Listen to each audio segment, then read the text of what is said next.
Tens of thousands have demonstrated in several cities in the United States against the controversial electoral reforms in some Republican states.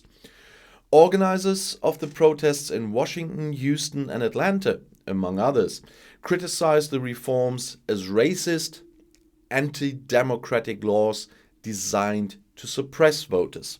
They are calling for a federal law of Congress to stop this development.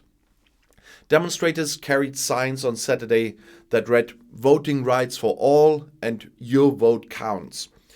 The date of the protests does have a historical background. On August 28th in 1963, the March on Washington took place, during which Martin Luther King gave his famous speech in front of more than 250,000 people with the words, "I have a dream," and equal civil rights for black US citizens were demanded.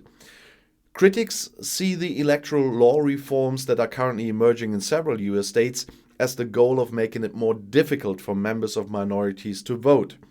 For example, some reforms by the Republicans are restricting postal votes and tightening the requirement for identification when voting.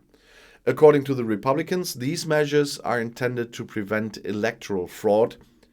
This is an allegation that was now really made several times by ex-President Donald Trump in the presidential election and was proven untrue. The Democrats also criticized the reforms as restricting the options for certain groups of people, such as black Americans. They tend to vote for the Democrats. Republicans' action could be prevented by federal law protecting the right to vote.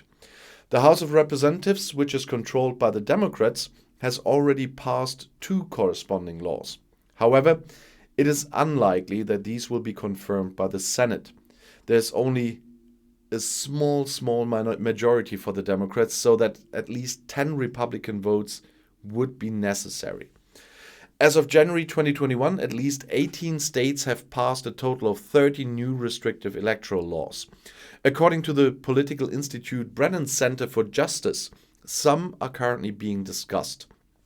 US President Joe Biden has already accused the conservatives of damaging democracy because of their actions, and what we see here from the outside gives us the feeling that he's right. I'll see you in my next video. Bis gleich.